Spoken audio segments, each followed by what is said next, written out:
This is a bridge. Big whoop, wanna fight about it? But if we look closer, we can see that this bridge is quite wide. In fact, it's almost as wide as your mum, and it's the perfect width for a dual carriageway. Yet, a dual carriageway there is not. Something is amiss, or something is missing, and the odd width isn't the only peculiar feature of this bridge, which at first glance makes no sense at all, but as we'll discover, there was a plan all along. My name is John, welcome to Auto Shenanigans. Why not consider subscribing?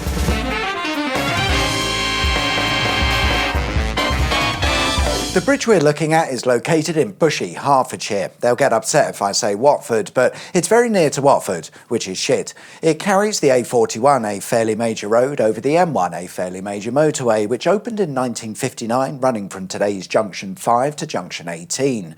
Over the years, the M1 was extended, and indeed in 1966, the section from Junctions 5 to 4 was opened, where we find our bridge. What that tells us is that this bridge was designed and built in the very early days of the motorways, which perhaps goes some way to explaining its grotesque concrete and brick appearance, although at the time its design was the responsibility of the local council, so yeah.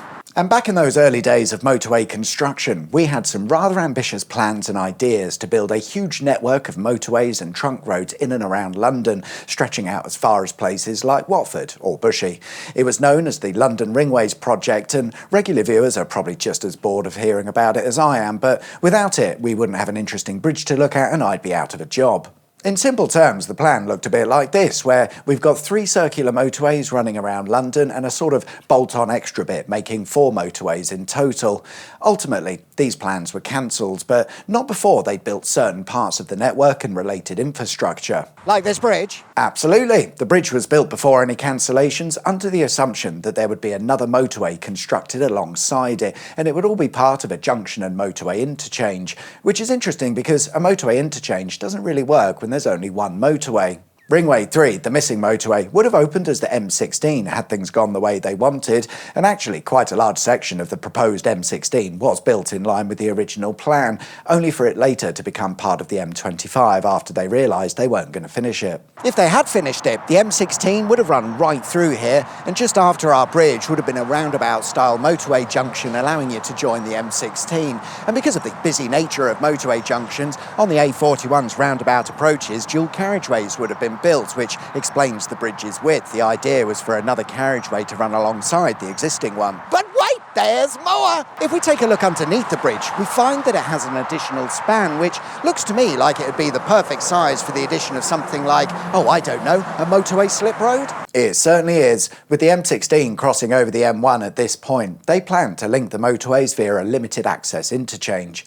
This would have involved the construction of 2 slip roads, and our bridge was built so the M1 southbound to M16 slip road could be built underneath, which it wasn't. But wait, because there's more! A short distance from the bridge on the M1 northbound carriageway lies further evidence hinting towards what might have been.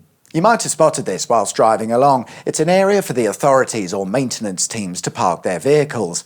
But it isn't. It's actually a ghost slip road or stub of carriageway that's been repurposed. It was built in preparation for the M16 and all that interchange nonsense, where it would have been part of the slip road allowing traffic from the M16 to join the M1 North. And I thought this was quite amazing because I'd always assumed it was just a lay-by for the cops to catch you speeding and, oh yeah, I suppose the maintenance access or whatever.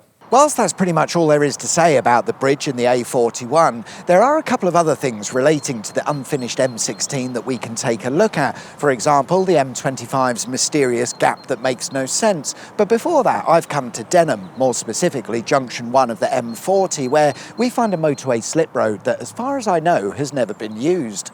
The plan was for the M16 to run through the area a bit like this, and an additional spur known as the Denham spur was to be constructed, which would have resulted in a huge interchange between the M25, M40 and M16/Denham spur. The unused slip road was built factoring in that interchange, but with the M16's cancellation, there was no longer the need to build it, and in any case, they ended up constructing the M25 along a different alignment, so it's possible that the interchange wouldn't have happened either way. But where are you now, John? I am back in Hertfordshire near South Mim Services on the M25 to take a look at another bridge that seems to have been built wider than is necessary.